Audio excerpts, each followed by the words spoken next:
Good day everyone, my name is Anna Srisini, matches note 269781. I am from Kudu and today we would like to present the Cartels and Price Leadership. And I will present the cartel part.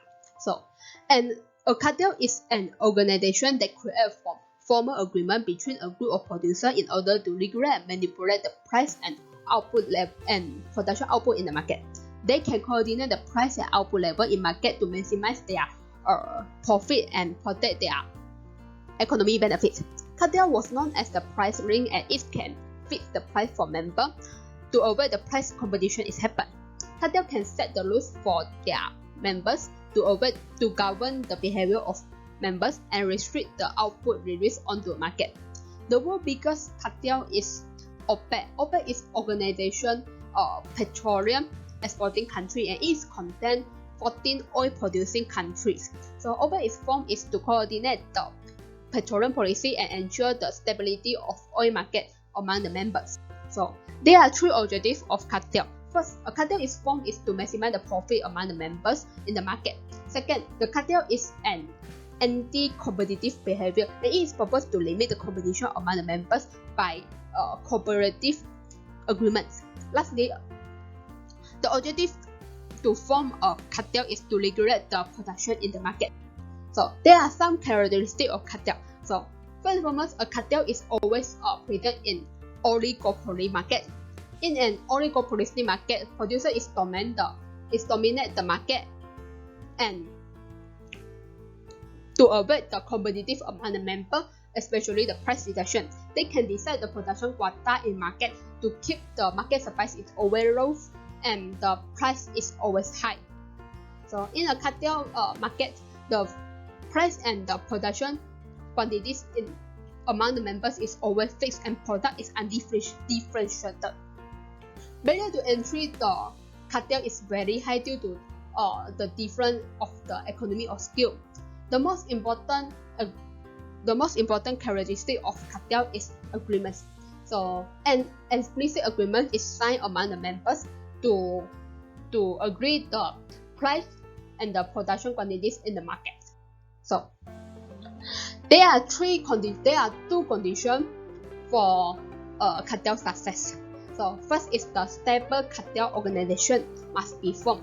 So which means that all the members in the cartel organization must agree on the price and production level and adhere to the agreement. This is very important for the cartel because all members should agree on this to avoid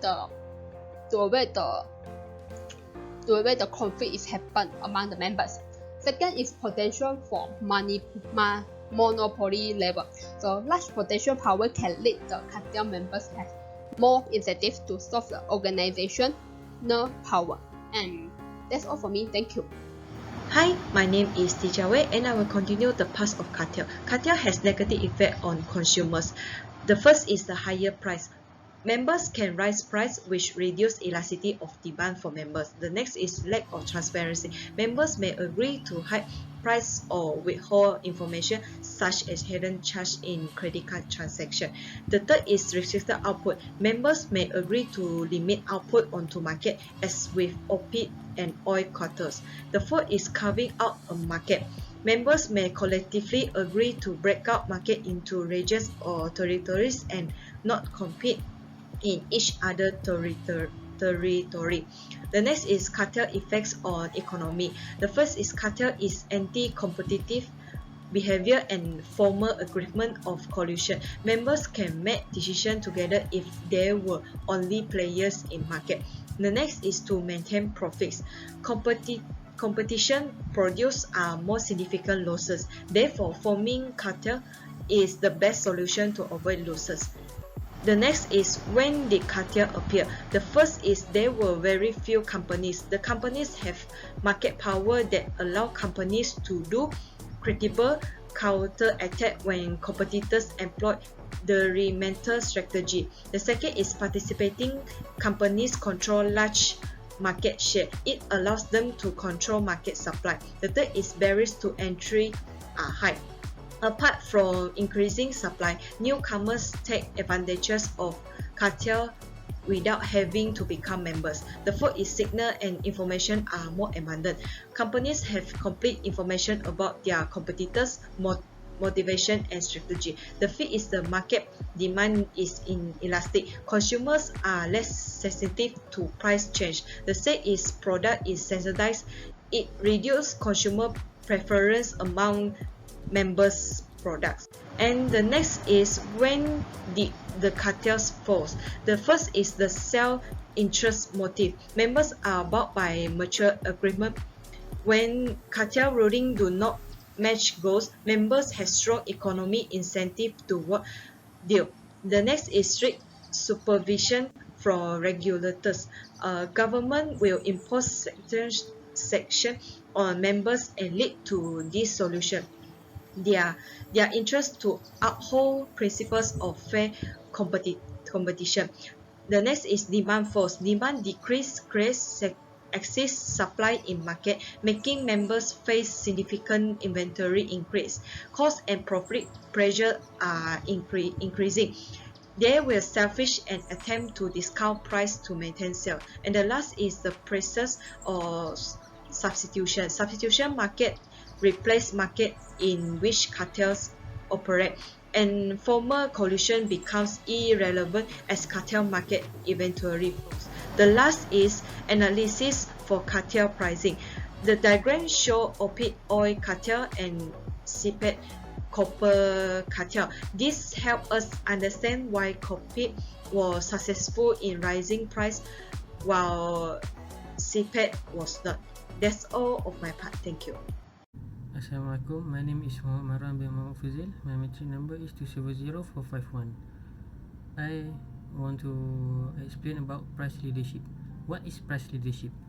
Price leadership occurs when a leading firm in a given industry is able to exert enough influence in the sector that it can effectively determine the price of goods or services for the entire market. This type of firm is sometimes referred to as the price leader.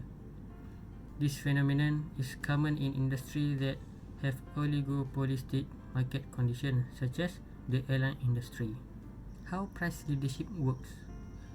There are certain economic conditions that make the emergence of price leadership more likely to occur within an industry. The number of companies involved is small, entry to the industry is restricted, products are homogeneous, demand is inelastic or less elastic, organizations have a similar long-run average total cost.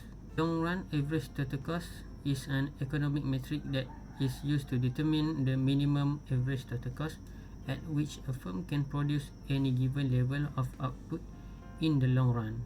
The proliferation of price leadership tend to occur more often in sectors that produce goods and services that offer little differentiation from one producer to another. Price leadership also tend to emerge when there is a high level of consumer demand for a specific product. This results in consumers being drawn away from any competing product. Thus, the price of the specific product that is experiencing high level of consumer demand become the market leader. Type of price leadership. There are three primary models of price leadership: barometric, collusive, and dominant. Barometric. The barometric price leadership model occurs when a particular firm is more adept than others at identifying shift in applicable market force, such as change in production cost. This allows the firm to respond to market force more efficiently. Collusive. The collusive price leadership model may emerge within market that have oligopolistic conditions. Collusive price leadership occurs as a result of an explicit or implicit agreement among a handful of dominant firms to keep their price in mutual alignment. Smaller firms within the market are effectively forced into following the price change initiated by the dominant firms.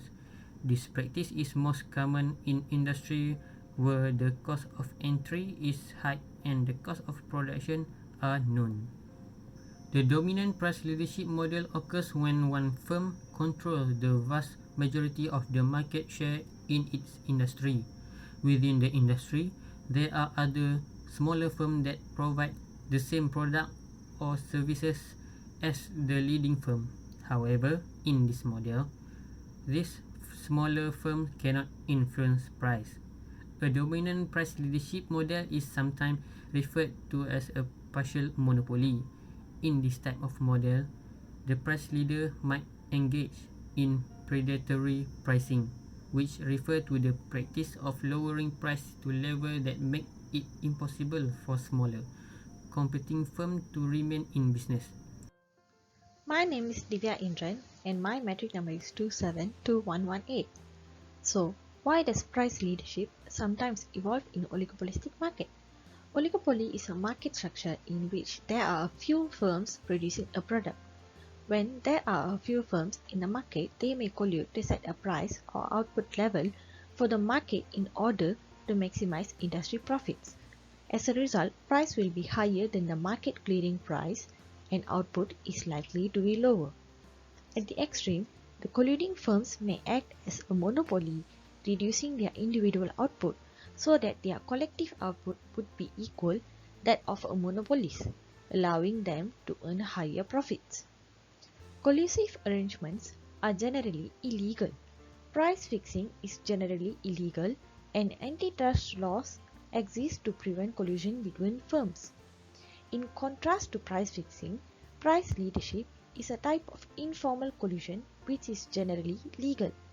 That is why price leadership, which occurs when a dominant competitor sets the industry price and others follow, is an informal type of collusion which is generally legal.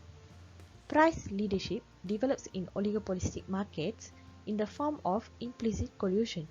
Since explicit price coordination is typically illegal, so with an intention to implicitly coordinate, firms end up in a price leadership situation where a large dominant firm picks its price and the other firms follow. Price leadership when two firms act independently. If the two firms act independently, the high-cost firm B would charge 0p price per unit and sell 0qb quantity as determined by point B. Similarly, the low-cost firm A would charge 0p1 price per unit and sell 0qa quantity. It will therefore sell 0q quantity at a lower price, 0p1, even though it will not be earning maximum profit. On the other hand, the price leader A will earn much higher profits at 0p1 price by selling 0qa quantity. Since both A and B sell the same quantity, 0qa, the total market demand 0q is equally divided between the two. But if firm B sticks to 0p price, its sales will be 0 because the product being homogeneous and all its customers will shift to firm A. The price leader firm A can, however, drive firm B out of the market by setting lower price than 0p1. Lower than average cost ACB of a firm B, firm A would become a monopoly firm. But in such situation, it will have to face legal problems. Therefore, it will be in its interest to fix 0p1 price and tolerate firm B in order to share the market equally and maximizing its profit. Thank you. On the price is set.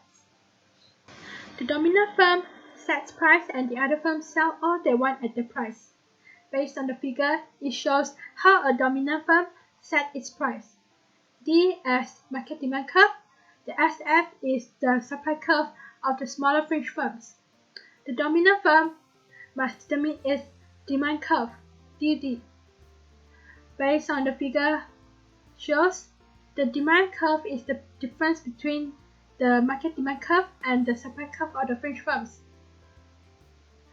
At price P1, the supply of the fringe firm is equal to the market demand curve. So, the dominant firm will not sell anything at this price. At price P2, the fringe firm will not supply any of the goods. Thus, the dominant firm will face the market demand curve. At price between P1 and P2, the dominant firm will face demand curve.